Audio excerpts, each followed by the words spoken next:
Monsieur le Président, Madame la Ministre, Monsieur le rapporteur, mes chers collègues, 34, c'est le nombre de listes aux dernières élections européennes en mai dernier. C'était un record. 34, c'est donc le nombre de panneaux d'affichage électoral qui ont été posés devant chaque bureau de vote, devant chaque mairie de tout notre territoire, avec des conséquences pratiques extrêmement pénibles pour les maires en première ligne, puisque c'est sur eux que pèse cette obligation, sans dotation supplémentaire, de procéder à la pose de ces panneaux, avec les consignes du gouvernement de faire comme ils le peuvent, c'est-à-dire, ici, acheter in extremis en moins de 10 jours des panneaux supplémentaires, ailleurs, utiliser des palettes ou des panneaux en bois fabriqués par les services techniques quand on en a. Dans certaines communes, à la Landchal, en Maine-et-Loire par exemple, la pose de bâches agricoles, la deuxième plus petite commune du département de Maine-et-Loire, 124 habitants si ma mémoire est bonne. Donc, des maires totalement pris au dépourvu et livrés à eux-mêmes. Face à cette difficulté, les maires sont remontés vers nous, vers les sénateurs, pour expliquer ce problème pratique qui se posait à eux.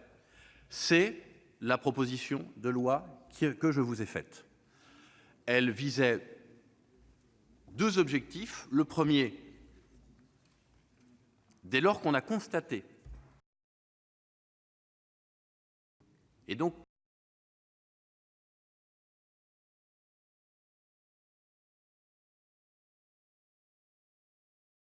les habitants de comprendre pourquoi on posait des panneaux électoraux vides. Le constat que j'ai fait et que je propose, c'est qu'il serait extrêmement simple de proposer aux candidats, lors du dépôt de la liste, d'indiquer s'ils souhaitent ou pas avoir disposé d'un panneau électoral. C'est une proposition extrêmement simple qui part du volontariat, qui n'est pas agressive. Vous demandez aux candidats, lorsqu'ils déposent leur liste, s'ils souhaitent ou pas bénéficier d'un panneau d'affichage électoral. C'est du bon sens, ça existe déjà. Dans les communes de moins de 1000 habitants, c'est dans le code électoral, vous devez, lorsque vous êtes candidat aux élections municipales, indiquer si vous utiliserez ou pas un panneau électoral. Et le code électoral prévoit même, pour les communes de moins de 1000 habitants, une sanction. Le maire peut envoyer une facture, peut facturer les panneaux qu'il a posés si le candidat dans la commune de moins de 1000 habitants n'a pas utilisé les panneaux qu'il avait demandés. Le premier dispositif que j'ai proposé dans cette proposition de loi, c'est donc d'étendre à l'ensemble des élections, à l'ensemble des candidats, cette obligation d'indiquer ou pas s'il va utiliser un panneau électoral. Ça part de la bonne foi et du volontarisme des candidats. Ça part de l'idée que beaucoup de candidats savent à l'avance, au moment où ils déposent leur candidature, s'ils vont imprimer ou pas des affiches. Ils le savent. Ça part aussi du principe qui, je pense, va se développer du respect de l'écologie et donc du fait que les candidats qui ne souhaitent pas, pour des raisons notamment écologiques, imprimer des affiches, eh bien vont le dire spontanément. Ça part aussi du fait qu'il y a des candidats qui n'ont pas les moyens, ni humains ni financiers, pour afficher des affiches, de telle sorte qu'ils le savent et qu'ils le diront. J'avais proposé, sur le modèle du code électoral actuel pour les communes de moins de 1000 habitants, une sanction.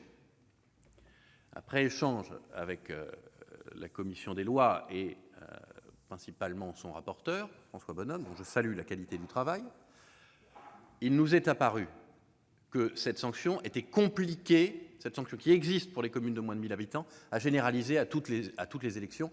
On imagine bien que pour une élection, par exemple, européenne, il peut très bien y avoir des communes où des candidats qui peuvent afficher dans une commune ne vont pas afficher dans une autre commune. C'est la raison pour laquelle je trouve tout à fait positif l'amendement de suppression qui a été adopté par la commission des lois du dispositif de sanction. Donc, il n'y a plus de sanction dans le texte qui vous est proposé. Ça, c'est le premier volet. L'obligation de déclarer si on veut avoir ou pas une affiche et donc diminuer mécaniquement le nombre d'affiches et donc le nombre de panneaux. Deuxième idée que j'ai mise en avant et qui était dans la proposition de loi initiale, s'il y a plus de 15 candidats, c'est le chiffre que j'avais proposé parce que c'est à peu près le nombre de panneaux que les petites communes ont à leur disposition en règle générale, et c'est le nombre de panneaux utilisés lors des dernières élections européennes en réalité.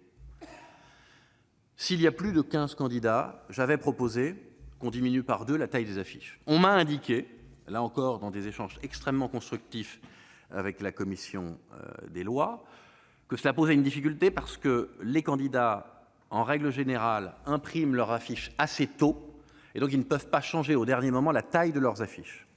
Ça pose des problèmes matériels.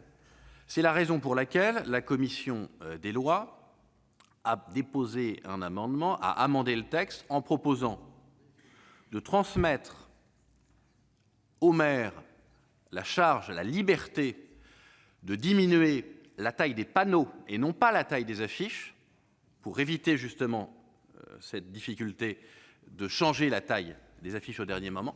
La taille des panneaux, comme ils le font d'ailleurs en fait, et comme les circulaires l'y invitent, et comme ils l'ont pratiqué parfois dans certaines communes lors des dernières élections européennes, en divisant par 2 les panneaux, d'offrir aux maires, puisque nous croyons, je crois en tous les cas, à la liberté des maires et à leur sens des responsabilités, en fonction des circonstances locales, de pouvoir diminuer la taille des panneaux à une triple condition. La première, qu'il y ait 15 candidats, enfin qu'il y ait plus de 15 candidats, comme je le proposais dans le texte initial.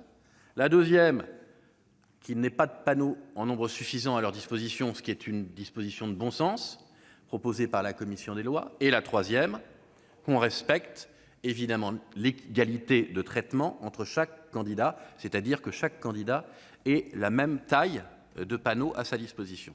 Je le répète, parce qu'il va y avoir un débat là-dessus.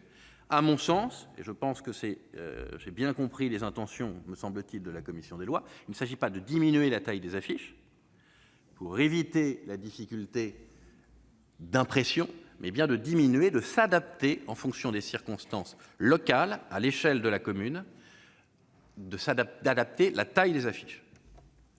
Voilà, d'adapter la taille des panneaux, et non pas celle des affiches. Voilà les 2 propositions phare de cette proposition de loi, qui a été amendée par la commission des lois.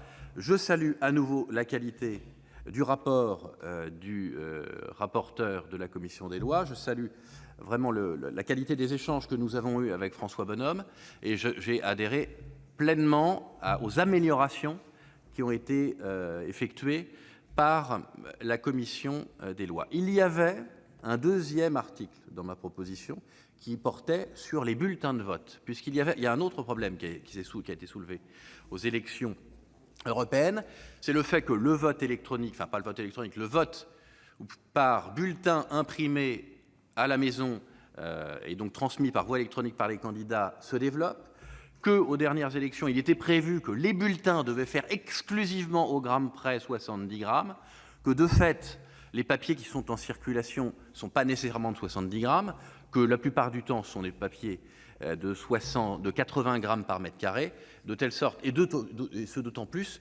que dans les bureaux de vote, on est beaucoup à avoir présidé des bureaux de vote, nous sommes totalement incapables, en tant que président de bureau de vote, Madame la ministre, vous le savez, de peser, de savoir si le papier fait 60, 70 ou 80 ou 90 grammes. Donc c'est la raison pour laquelle j'avais proposé, en article 2, que le papier fasse, pour les bulletins de vote imprimés à domicile, entre 60 et 80 grammes, et je note que le 27 décembre dernier, par décret, le gouvernement a résolu cette difficulté, puisqu'il a fixé la même échelle de taille de grammage de papier que ce que je proposais. C'est donc la raison pour laquelle la commission, sans difficulté de ma part, a supprimé l'article 2. Pour les autres articles, ce sont des articles qui vont être développés par le rapporteur, qui ont été rajoutés par la commission par coordination.